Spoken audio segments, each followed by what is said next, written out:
Well, wherever you are. Good morning, good afternoon, good evening. Thank you for tuning in to LockerTalk podcast, where you can find about NFL stars of tomorrow today. I'm your host, Barry Barnes, founder and CEO of Locker-Report.com. And you guys can follow me at any one of my social handles on Twitter at Locker_Report, on Instagram, Lock Report 100, all small caps, on Facebook, LockerReport.com, and also check out the podcast on Facebook at Locker Talk Podcast. But the one I need y'all to follow the most, I've been asking you guys for the longest time. What are you waiting for, huh? Yes, so what are you waiting for? Subscribe today on YouTube, the Locker Talk Podcast, where you'll find unique information on the NFL that you will not see anywhere from around the world. Anyway, around this place. Nope, you're not going to find nothing like this anywhere else. I promise you and guarantee that you guys will not find it. And also, you guys can check me out on the Bachelor News Radio Network anytime at your leisure, which runs 24/7, 7 days a week. Now, as we get approaching towards the start of the 2021 season, I know we're still trying to put a cap on what happened with the players who came through the NFL Regional Combine in 2020. Yes, there's a beautiful day outside, different setting, so I decided to do something a little different today as we talk about the players that came through the NFL Regional Combine, particularly the guys that came through the defensive ranks. Now, the defensive players had always carried this process ever since the platform was started in 2012. Now, when we look at what happened in 2020, especially when it comes down to the defensive players, that this season there were 84 players from the NFL Regional Combine that finished the season out, which is pretty much one of the record high, one of the highest it's ever been for the platform. But out of those 84 players, I would say, actually out of those 84 players, we had 48 players on the defense side of the ball that actually showed out this year. Not all of them. You had some that was on IR, some was on practice squad, but you had some defensive players this year from the platform that did extremely well. And we're gonna get right into it. One of the players that stood out, if you was to put a cap on 2020, when we talk about the NFL Regional Combine players, I would like to say perseverance. Had this one player who we talked about all season long in linebacker, Terrell Adams for the Houston Texans. Now, Terrell had been around, I would say around the block, around the league for a number of years, dating back all the way into 2015 when he first entered in the league. And since he came into the league, he'd been on several teams where he was with the Colts and he was with the Chiefs, and then he wound up landing with the Houston Texans in the 2019 season. Now, that was the season where, towards the end of the season, playing the last two games where he started, he did have in each one of those games at least 7 tackles. So going into the 2020 season, where this young man had been pretty quiet, this was an opportunity where the Houston Texans gave him the liberty to really showcase what he can do on the highest level of football. Now, when we look at history being made, when we talk about in defensive wise, in terms of tackles. Now, so Tavius Brown, who retired last season, right after he signed with the Philadelphia Eagles, after being drafted by the Los Angeles Chargers, he wound up walking away from the game. But in the year of 2017, he actually set a record for the most tackles from a player that came through the NFL Regional Combine with 97. So he had 97 tackles, the most ever at that time. Then followed by in 2019, where Washington football team linebacker Cole Holcomb, he set the record for 105 tackles. So you probably said to yourself, okay, who's going to be the next NFL Regional Combine player to exceed that? Well, we didn't have to wait that long. Adams finished the 2020 season with 125 tackles. 125 tackles. I mean, this man was a machine all season long, and we talked about him all season long with 125 tackles. Also, what he was able to do, he actually had 4 passes defended, 2 forced fumbles, which came against the Detroit Lions on Thanksgiving, where he was really wrecking havoc. He also had 3 quarterback hits and 2 sacks, which was the first of his career. So this was clearly a career year for Terrell Adams and what he did for the Houston Texans. I enjoyed watching him this season, looking forward to seeing where he's going to sign, if he remains with Houston or whatever team he may try to go after. I know the Miami Dolphins was looking at him, but I know that he wanted to be in a position where he can actually start in the league. He showed that he can play and be a starter in this league and play on a high level. It's going to be really interesting seeing where he will be for the 2021 season. Now, when we talk about other players, solid players, and you see me talk about, you've seen and heard me talk about this one player for the longest time, and I really believe that 2020 should have been a Pro Bowl season for him. I talked about that before the season started, but you might have to wait to 2000. Well, we have no choice. We gotta wait to 2021 now. And I'm talking about Kenny Moore II, cornerback for the Indianapolis Colts. Now, Kenny has put the work in for a number of years, come from Division II school, went through the process in 2016, landed with the Indianapolis Colts, and he's been money ever since. This year was pretty much a career year for him as well, as he had racked up the season with 80 tackles, and 69 of those were solo. So it really shows how well he can tackle in the open field, how he loved to play support and then running stoppage. That's another solid thing he have here on his resume as a good legitimate hitter, especially in the open field. When you're a defensive back, you're pretty much the last line of defense, and he has shown and showed to the Colts that he's that guy that can play. That's why he signed for that big contract a couple of years ago. Pretty much was the highest paid slot corner in the NFL. Now, the part that was interesting this year, as a record-setting year for him, he actually was able to haul in the most interceptions that he ever had in the season. The most he ever had in the season. He had 4 interceptions this season and also 13 passes defended. 4 interceptions. He also had his first career touchdown. He should have had 2. It was one game that was called back, so that would have been 2 for the year. But he wound up getting across the goal line for the first time in his career. 4 interceptions in one season, a record high for him. I'm looking for Kenny Moore to really, really take it to the next level. Really believe that the 2021 season will be a Pro Bowl season for him, because this dude got it. A lot of energy, a lot of fire. Every time he does something, he always dances on the field. This dude have a lot of fire in him. I'm looking forward to seeing what he's going to do in the 2021 season. I'm quite for sure that he definitely will not at all disappoint. So make sure you watch out for Mr. Kenny Moore for the Indianapolis Colts. Now, this young man, watched him through the whole process. When he came through the process in 2019, talking about Nick Needham, who's a cornerback for the Miami Dolphins. His rookie year, 2019, solid rookie year. The Dolphins was up against a lot of injuries in the secondary, so he got his opportunity. But in 2020, not only was the secondary healthy, but he showed that he can still play with the corners and the defensive backs on his squad and put in an impact. Rookie year, he started 11 games. 2020, he had started 6, but he still made an impact for the 2020 campaign for the Miami Dolphins, which has shown that he can play alongside some good Pro Bowlers. Now, Nick Needham had played in 617 defensive snaps, which was 60% of the defensive output for 2020. Now, also what he was able to do in this season, he was able to get 2 interceptions this season. 2 interceptions. That's really big for him. And also he had 7 passes defended. So he did his job in the 2020 season in the NFL. Now, another thing that I like about with him is that his tenacity. He had actually had 58 tackles this season and also another sack. So both seasons, first 2 seasons in the NFL, he at least got 1 sack each season. So he's shown that he can be counted on to get to the quarterback when his numbers dial. So Nick Needham, solid 2020 season. Looking forward to seeing how he's going to continue in progress with the Miami Dolphins, but most importantly, in the entire NFL. This young man definitely have what it takes. Now, we're going to talk about that D-line. We're going to talk about some defensive ends. Now, Benson Mayowa for the Seattle Seahawks.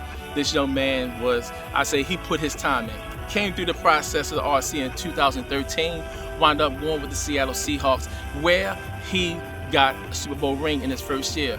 He only played sparingly that year, but he's still a Super Bowl champion. Then he bounced around the league, went to Oakland, where he was there for 2 stints, and with the Cowboys and also with the Arizona Cardinals. But in 2020, he signed a 1-year deal with the Seattle Seahawks, so he actually went back to where he started from. And one of the things that he has shown and have always shown since he came into the league, that he have a knack in getting to the quarterback. Yes, he have a solid approach to getting good movement off the line, good inside, outside technique, very ferocious. Definitely have great leverage, which he has shown this year. And this year, had a career high in starts. He started 9 games this season. He finished with 24 tackles. He also, getting to the quarterback, had 6 sacks and also had 9 quarterback hits. So clearly, he can get to the quarterback. One of the quiet, unsung edge rushers in the NFL. He definitely he has signed a 2-year deal with the Seattle Seahawks, so we know that he's going to remain with the squad at least through 2021. So I'm looking forward to seeing what Benson's going to do for the Seattle Seahawks as they continue to try to improve that defense. And he's going to be a part of something special with that team. Now, we're going to jump and talk about another edge rusher. And this edge rusher, he kind of made, I would say, history.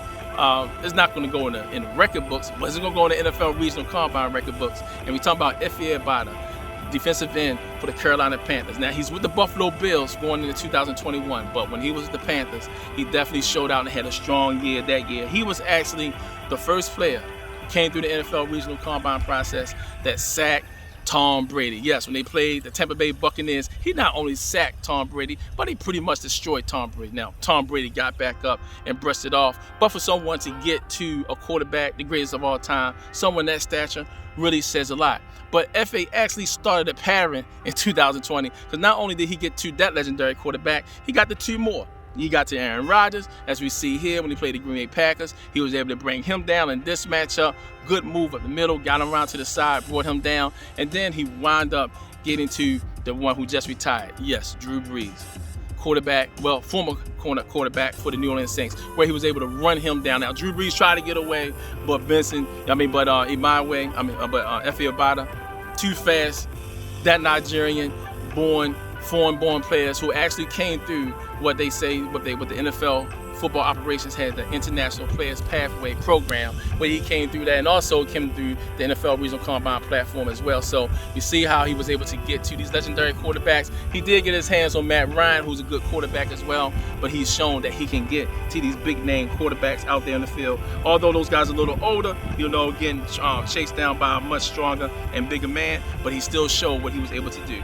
This season, 2020, he wrapped up with 18 tackles, also had a career high 5.5 sacks this season. Now we're going to see what he's going to do going up to Orchard Park with the Buffalo Bills, seeing if he can still take with the tenacity that he had built with the Carolina Panthers and taking up the Buffalo as this team continues to improve on the defense side of the ball. He's definitely going to have an impact and be on the same defensive line with teammate Justin Zimmer, who also came through the NFL Regional Combine platform. So I'm looking forward to seeing how he's going to do with the Buffalo Bills. That is definitely an upcoming team. Now, I'm going to also talk about this young man. We mentioned him earlier for setting the tackle record for the NFL Regional Combine platform. Talking about Cole Holcomb. Cole Holcomb, good 2020 season. Not as strong as his rookie season because he did miss some games, but he still finished the season with 72 tackles, including a career high 2.5 sacks. He really went after. When we talk about going against the Dallas Cowboys, it's just something about when the Washington football team played the Dallas Cowboys. It just gets the best out of these players, and they got the best out of him, as you see right here, especially in this game where he just literally just destroyed Ezekiel Elliott. Look at it right here, bam, knocked him over. It was like he treated Ezekiel Elliott like he was my son who's 10 years old. Wham, just rolled him out and then got to the quarterback. He destroyed that guy. I don't think that Zeke gonna want to try to stay in front of that young man in the coming years when these guys go against each other. Cole Holcomb was definitely on a mission on this play and in every game in the season, picking players up, all kinds of stuff. This is what he does for the Washington football team. Had a good regular season where he had 72 tackles, and he also got his first NFL interception in 2020 as he continued to move forward, which came against in that same game, Week 7, going against the Dallas Cowboys, where he had his first ever career interception. On 555 defensive snaps is what he displayed, his athleticism, being all over the field, and that energy he actually carried into the postseason when the Washington football team had hosted Tampa Bay Buccaneers, the eventual Super Bowl champions. In that game, he did finish with seven tackles, a good debut in his first postseason game. Definitely will not be his last postseason appearance with Cole Holcomb and that improving Washington football team. This team is something to watch out for. Now, when we look at rookies now, the 2020 season, we did not have the NFL Regional Combine because due to the pandemic. We all know about that. But still, because they still had some players whose name was on that roster and all the teams in the league had it, this guy still qualified as NFL Regional Combine players. And we're going to talk about Mr. Irrelevant himself, Tay Crowder, linebacker for the New York Giants. The reason why he's called Mr. Irrelevant because he was literally the last player selected in the 2020 NFL Draft. But I tell you, he was not irrelevant for the Giants all season long. With this young man lining up side by side with Blake Hernandez, another up-and-coming middle linebacker in the NFL, Tay really showed a lot this season. One of the things that I would say with Tay, as soon as he understands his speed versus the speed of the game, and he get a handle of it, this young man is going to be something special, I'm telling you. This year, he actually racked up the most tackles from rookies that came through the NFL Regional Combine with 57 tackles, including a sack, which came against the Seattle Seahawks in Week 13. This hybrid linebacker played in 403 defensive snaps, played on 403 defensive snaps, and also played on 74 special teams snaps. And on special teams, he was able to garner his first NFL touchdown, where there was a block punt. He was able to scoop and score, took the ball down the field, scored his first NFL touchdown against the Washington football team in Week 6 of the 2020 season. So Tay Crowder is one of those players. As soon as he understands the speed of the game and understand his speed of the game and not overplay so much, because he could have had more tackles this season. But I'm telling you, this young man, you got to watch out for number 48 for the New York Giants. He's going to be something very special. Linebacker, another rookie, Mike Dana, was really close of getting a Super Bowl ring with the Kansas City Chiefs this year, but they did fall short with the Tampa Bay Buccaneers, and we all know that.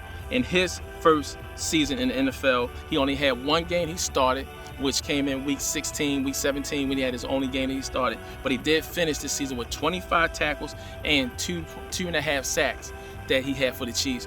Got his first sack on rookie quarterback Justin Herbert for the Los Angeles Chargers. Justin Herbert pretty much was on the tail end of another sack from a player that came through the NFL Regional Combine, who also was with the Chiefs. And we were talking about Tim Ward, who finally made his debut in the NFL in the 2020 season. 2019, he pretty much was banged up, was on RI all season, but he did get a chance to strap it up and play in his first NFL game, Week 17 against the Los Angeles Chargers, where he also got his first sack on Justin Herbert, who was the Rookie of the Year. And also Tim Ward was able to finish with 5 tackles, the only tackles he had all season.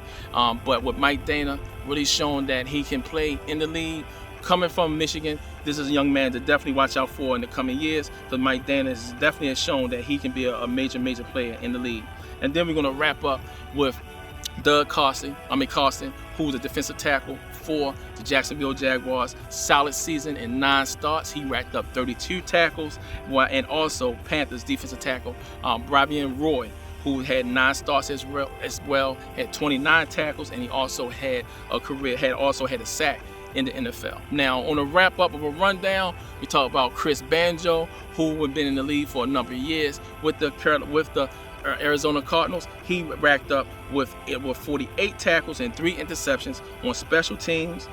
He was solid on special teams, playing in 175 snaps, and on the defense side of the ball, the most he pretty much played in his career was 436 snaps on the defensive side. He also signed a one more year deal with the Cardinals, so he will be there with them in 2021. But he also had a solid season this year, knowing that he also had 3 interceptions. So Chris Banjo really starting to show not only he can be great on special teams, but he also can be great on the defensive unit. Quentin Dunbar season was capped due to injury, but he still finished with 30 tackles and an interception. And Kumar Grugier-Hill for the Dolphins, he wound up finishing with 28 stops on the season. Now, folks, that was the defensive presence. We went through the offensive presence of the NFL Regional Combine players, what they did in 2020. Make sure you guys continue to follow these guys, because it's going to be a bigger and better 2021 season with these guys. Thank you for tuning in to the LockerTalk podcast. I'm your host, Barry Barnes, founder and CEO of Locker-Report.com. And you guys can follow me on any one of my social handles on Twitter at Locker_Reports, on Instagram, LockerReport100, on Facebook, LockerReport.com, and also LockerTalk podcast. And you guys, come on. What are you waiting for? Yes, what are you waiting for? I mean, the president even said, Come on, man. come Come on, man. What's taking y'all guys so long? It's a beautiful day. You should be right there in front of the computer right now, outside like I am. Get on the computer. Go subscribe to the channel right now on YouTube, LockerTalk Podcast. Make sure LockerTalk is combined and make it one word, and that's how it pops up. So I'm just showing you guys how to get to it. Subscribe to the channel today. We're growing, folks. Don't let us grow past you. Make sure you guys stay tuned to what's some good stuff with the NFL. When we come back, we're going to talk about getting to the process and evaluating players. Make sure you guys stay tuned. Got some players out there will not be overlooked through this podcast as we try to get ready for the 2021 season. Everyone, stay blessed. Let's go.